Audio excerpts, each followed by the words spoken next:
Doctor Aafia Siddiqui 2 March 1972 کو کراچی میں پیدا ہوئی۔ 8 سال کی عمر تک وہ افریقہ کے اندر زمیبیا میں تعلیم حاصل کرتی رہیں اور اس کے بعد کراچی میں ابتدائی اور ثانوی تعلیم مکمل کی۔ 1990 میں وہ یونائٹڈ اسٹیٹ بوسٹن ٹیکساس میں چلی گئیں اور جامعہ ٹیکساس میں کچھ عرصہ رہیں، پھر وہاں سے ہی میساچوسیٹس ادارہ ٹیکنالوجی MIT میں چلی آئیں اور انہوں نے وہاں پر نیورو سائنس میں PhD کی سند حاصل کی۔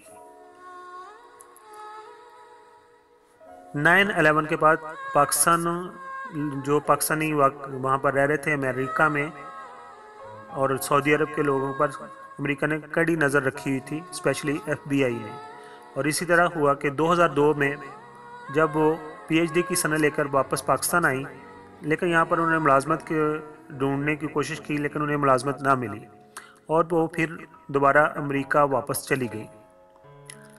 اسی دوران جب وہ امریکہ میں موجود تھی میری لینڈ میں، تو انہوں نے ڈاک وصول کرنے کے لیے ڈاک ڈبہ کرائے پر لیا اور 2003 میں کراچی واپس آ گئیں۔ FBI فیڈرل بیورو انویسٹیگیشن جو امریکہ کا ادارہ ہے، انہوں نے شک ظاہر کیا کہ یہ ڈاک ڈبہ دراصل انہوں نے القاعدہ سے تعلق رکھنے والے کسی شخص کے لیے کرائے پر لیا ہے۔ امریکی ابلاغ میں عافیہ صدیقی کی بطور دہشت گرد تشہیر کی گئی۔ یہ دیکھ کر عافیہ کچھ دیر کراچی میں روپوش ہو گئیں۔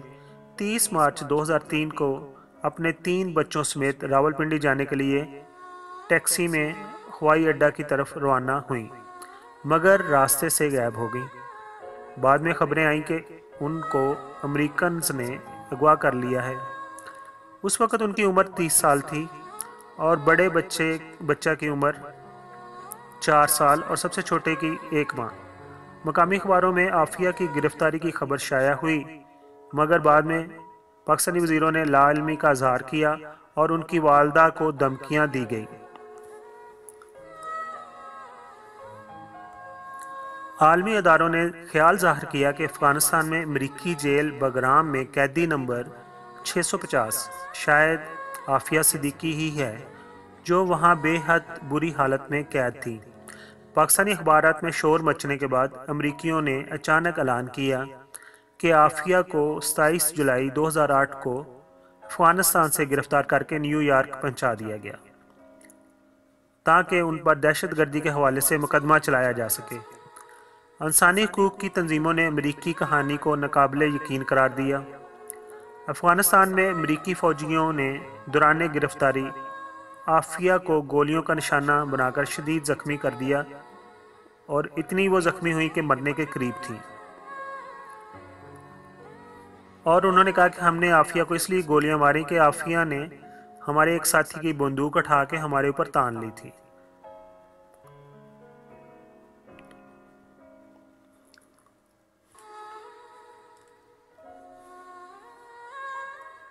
اسلام آباد عدالت میں ایک درخواست میں الزام لگایا گیا کہ پرویز مشرف دور میں ڈاکٹر عافیہ صدیقی کو ڈالروں کے عوض امریکیوں کے ہاتھ فروخت کیا گیا۔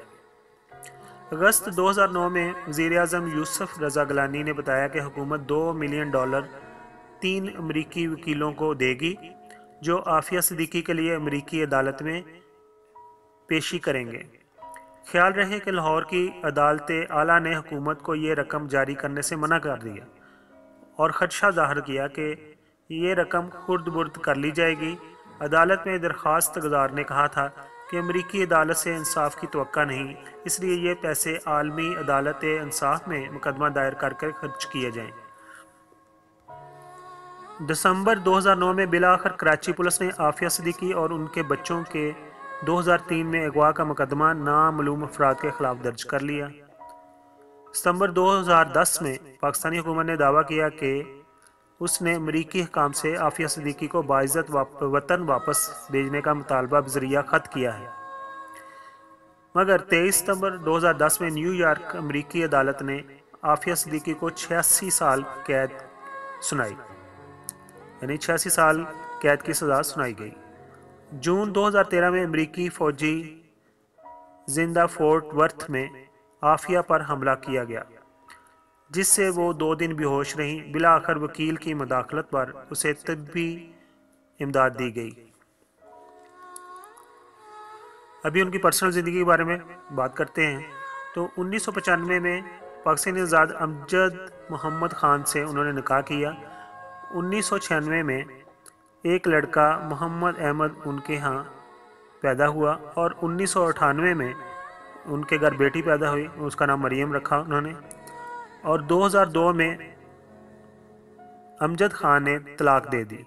پھر 2003 میں عمار بلوچی سے نکاح ہوا۔ عمار بلوچی کے بارے میں بھی کہا جاتا ہے کہ وہ اس کا تعلق بھی القاعدہ سے ہی تھا۔ اپریل 2010 میں 11 سالہ لڑکی جس کے بارے میں خیال ہے کہ وہ عافیہ کے ساتھ لاپتہ ہوئی ہے اور وہ ان کی بیٹی ہے، تو اس لڑکی کو نامعلوم افراد نے کراچی میں عافیہ کی بہن فوزیہ صدیقی کے گھر چھوڑ دیا۔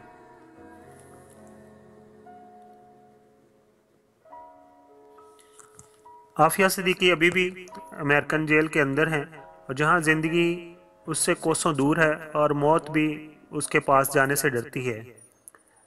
144 ڈگریوں کی حامل، یعنی کتنا پڑھی لکھی تھی،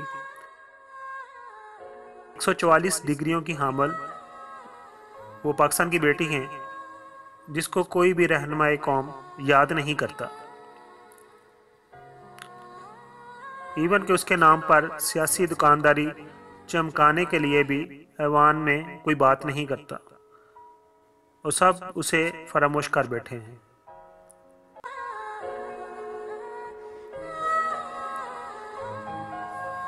قوم کی کوئی بھی بیٹی ہو، وہ مریم نواز ہو، وہ کسی خاک گروپ کی گڑیا ہو، یا وہ کوئی بھی کسی بھی پاکستان کے حصے سے تعلق رکھنے والی ہو، دونوں کی عزت و احترام حکمرانوں کے لیے ایک ہے۔